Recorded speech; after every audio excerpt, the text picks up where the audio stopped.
Bro ఏంటి bro బాబాయ్ మామూలుగా కాదు bro. Many sequels have surpassed their original. Oh yeah? Name one. First half was good, but second half was shit. कुछ भी साला छोटी गंगा बोल के नाले में कुदा दे.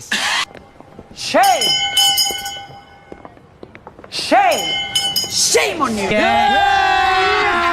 अभी मजा आएगा ना भिड़ो.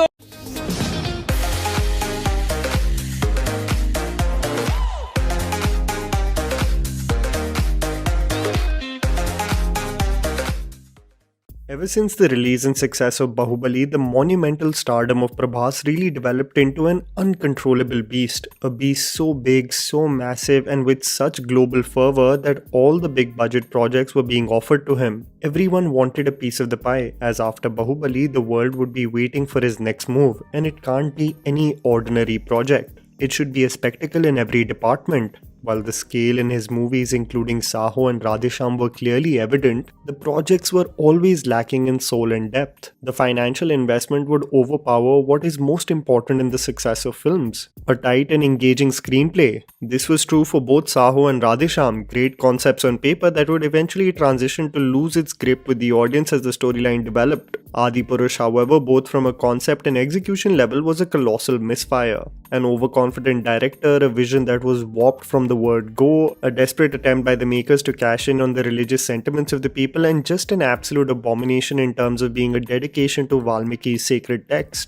Everyone wondered what is happening to the choices of Prabhas. Who is really to blame with such misfires? An actor who can guarantee 100 crore opening days, why is he saying yes to projects that clearly lack the vision that his stardom should catapult? The consecutive failures only made people look towards Prashant Neel, who with Salaar was going to present Prabhas in probably the most badass action avatar after Bahubali. One wondered whether a creator like Prashant Neel was the need of the hour. At a time where creators are mostly lacking vision with Prabhas as the lead, there is one creator who is crystal clear about the style and type of films he makes, and more importantly, who he caters his films to: the masses and no one else. Prithvi Raj in his interviews talking about the film really hyped me up. A snippet by Ravi Basroor on the background score made me curious. The stills of a gritty and blood-soaked sword-holding Prabhas excited me even more. And the day finally came of a teaser launch happening at 5:12 am. So you were either two parties, those who got up early or those who just didn't sleep. I was definitely the latter, and oh boy was it worth the wait. The hype was so real that people started to connect the time on the ship Rocky was on in the final moments of KGF Chapter 2 and how Salaar might intertwine with this world to create the Prashant Neel cinematic universe. Is this the Prabhas comeback we all are really waiting for? Let's break down several aspects of the teaser and what we can really expect from this spectacle. As Tinu Anand is surrounded by a militia, he intends to communicate with them in English so that his threat becomes extremely clear. This is where I, just like Prashant's KGF, find it slightly tough to connect with the dialogues of his movies. I understand the intention behind it. It's almost the calm before the storm, especially when it's backed with violence coupled with his fast-paced editing, but from an impact point of view, it will always be a hit and a miss. If we get violence from Yash this time, we've got Tinu Anand preparing the supposed militia of a creature that is far threatening than an elephant, cheetah or tiger, especially in a world where those creatures exist that everyone presumed to be extinct. I get the points of the threat and its intention, but I think the same points can be delivered in a more slick manner rather than being so generic in structure and analogies. I mean, I'm just being honest, I really did not expect a Jurassic Park reference in the teaser.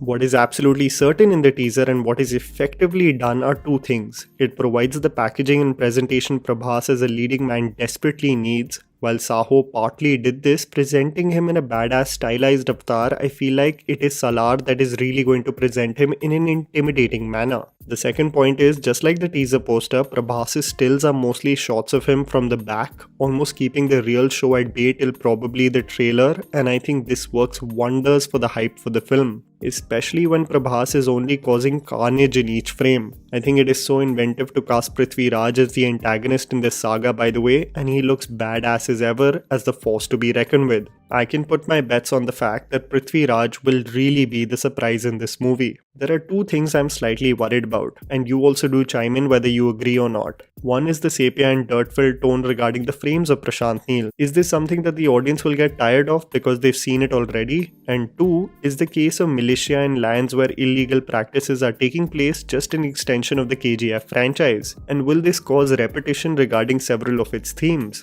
Or it actually works in the movie's favor as it's an extension of the KGF universe? I was talking recently with a friend and wondering why there are not enough dystopian or post-apocalyptic movies in India, and while Prabhas is doing Project K precisely focusing on that, I feel like Prashant Neel is the only director who can present something contemporary yet highlight it as if it is set in a dystopian era. And honestly, I'm all for it. There is a conviction and unapologetic attitude to his presentation that I feel like will work wonders for Prabhas, who is in desperate need for a knockout success. And maybe, just maybe, Prashant Neel and Ravi Basroor's packaging was exactly the need of the hour.